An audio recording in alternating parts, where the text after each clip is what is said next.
introduction. You know him.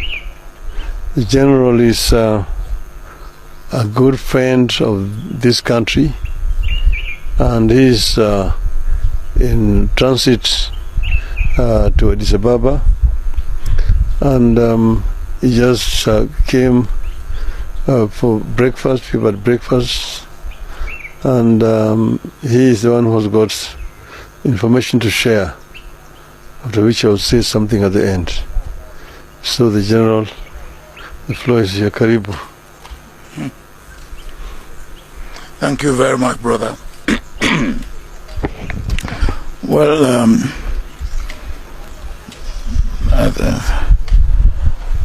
I am very gender sensitive. So when they say gentlemen of the press, I say ladies and gentlemen of the press. And because here is my sister, is not a gentleman, it's a lady. And so I think the beginning is to look at our situation in Africa, or in fact start on the broadest plane. Look at the situation in the world today. The other day somebody told me that there are 67 wars that are being fought in the world today. 67 wars. There's so much uncertainty. There's so much insecurity. There's so much instability. There's so much unpredictability in the world. And when you bring it nearer home, Africa, in all these, Africa is victimized because we get the wrong end of the stick all the time. So what can we do? I believe that one instrument that we have in Africa that we can use to our advantage at the community level, at the local level, at the national level, at the continental level, is our continental organization, the AU. And the AU, if it will serve the purpose that is meant to serve, it requires the right person at the right time. And this is a time that we in Africa, and working with the rest of the world, we need to get AU to be what it should be. They are doing what they can do, because AU got me and two, with sister and a brother, to look at the situation of Tigray and the federal government of Ethiopia.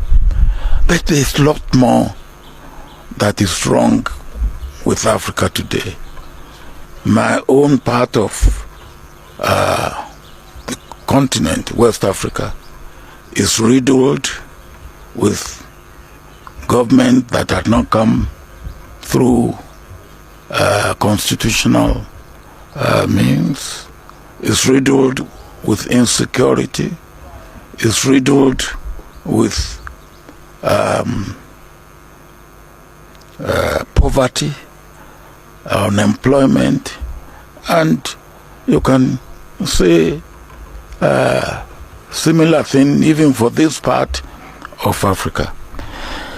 So if in less than a year there should be a change of button at the AU level.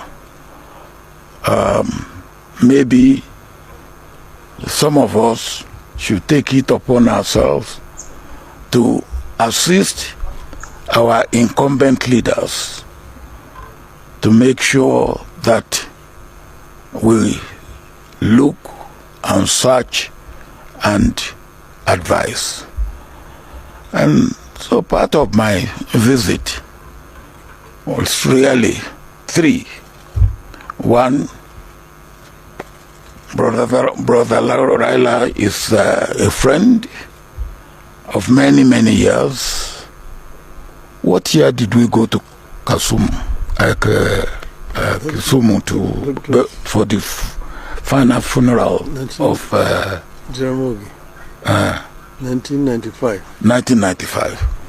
1995. And when I came back and went back to Nigeria, I was charged with treason. Treason not only because they say I wanted to topple the government of Nigeria, but also because I came here because I want to topple the government of Kenya, because I went for the funeral rite of the leader of opposition. Now that's as far back as we have been friends, and now have been friends of the family, and particularly of Raila. So, consulting, searching, what can we do? And consulting. Second thing is that not too long ago, I was here with the President of the Republic, President Ruto, and Raila. And we went to Mombasa. Yes. We went to Mombasa, and the outcome of that exercise was 5 each from the two parties to form a committee. And I understand that committee have done impressive work. Of course, in my part of the world, we believe that when you put yam in fire, you must be able to turn it over so that it's not overburnt, overdone. So I want to see what progress we are making in that line. I will be seeing the president, with whom, of course, I'm also regularly in contact. And the third is what I said earlier on. Now, can we be looking? We need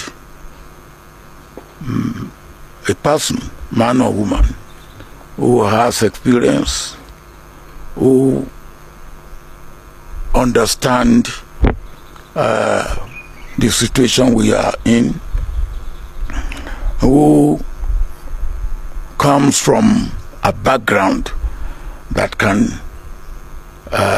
make a difference. And of course, that consultation means now the people that I, from my own understanding of the situation and what I know of Africa, haven't been involved with Africa for more than 5 decades. What sort of people?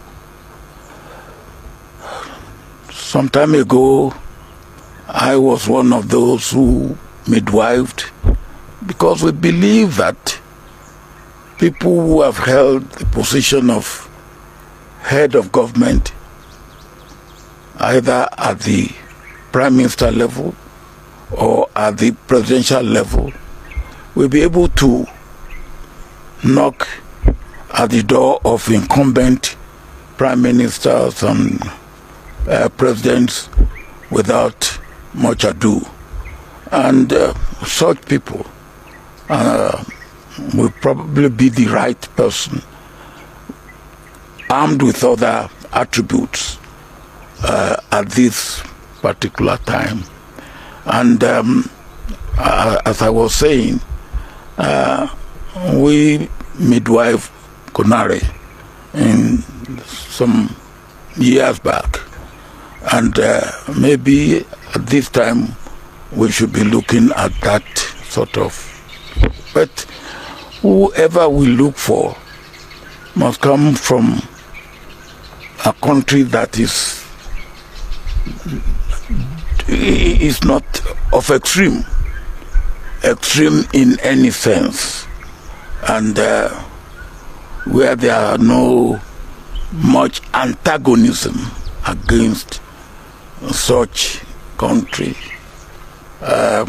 Then when you look at those who have held that position before, I believe strictly it should be the turn of East Africa. Not too long ago we had Southern Africa. The one now whose time will be ending is Central Africa. Before that, as I said, we had Conare from West Africa. I believe it should be the turn of Eastern Africa, or East Africa. And can we find such a person? I believe, yes, we can. But such a person should not be the candidate of his country. He should be the candidate of the region. And if the region can come together and put such a candidate forward, I believe that should be the way we should go. And that's the main point of my visit before I go to attend the AU meeting for the 17th and the 18th. And I have no doubt in my mind that my friend could easily be a viable candidate. But that, of course, is subject to the views, feelings, and, of course, the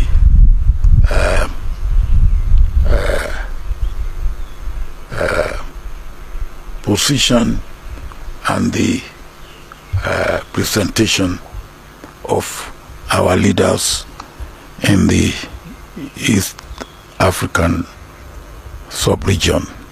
And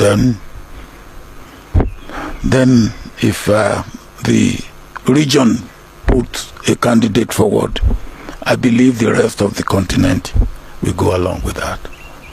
That's what I am consulting about.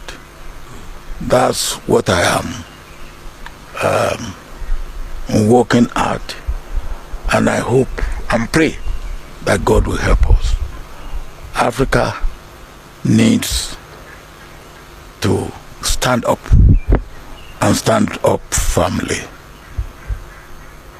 There's so much at stake in Africa today that we need to get it right. Thank you. Thank you, General. Ladies and gentlemen, I can only add that I have been consulting widely among friends. As the General said, he is one of my closest friends on the continent. And I intimated to him that if there should be interest, I will myself be keen to serve the continent of Africa.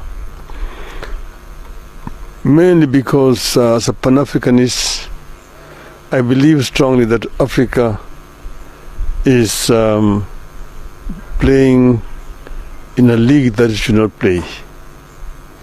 That Africa deserves better. Africa is we can say, the cradle of humanoid species. The first human who walked on this earth was an African. And Africa is also the cradle of human civilization. The Africans started using steel and steelwares before any other human beings elsewhere started doing so. Africa is the richest continent on the planet Earth in terms of minerals and general raw materials.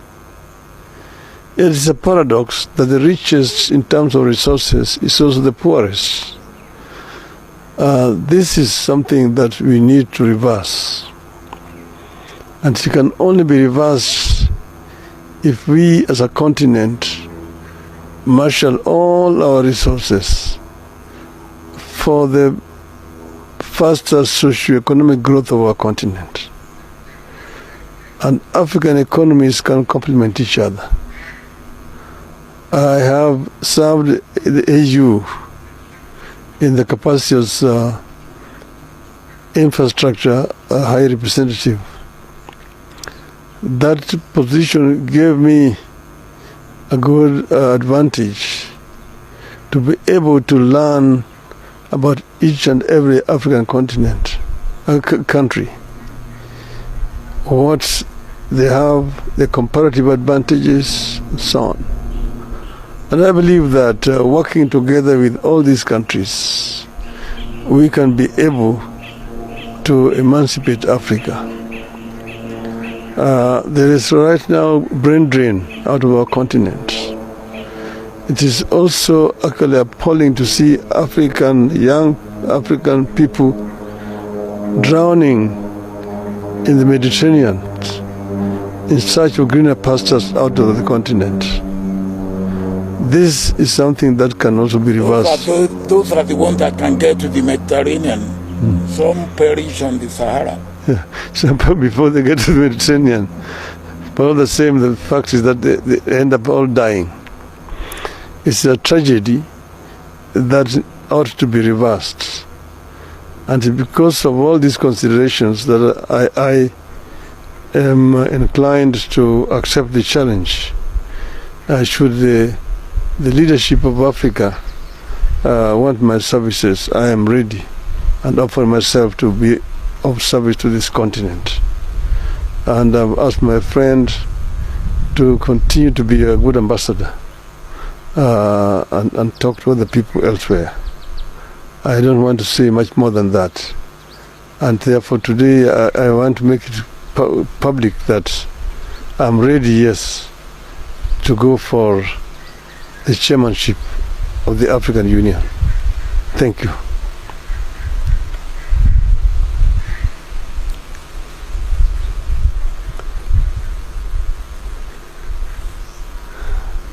So, yeah. You can come now, because this way.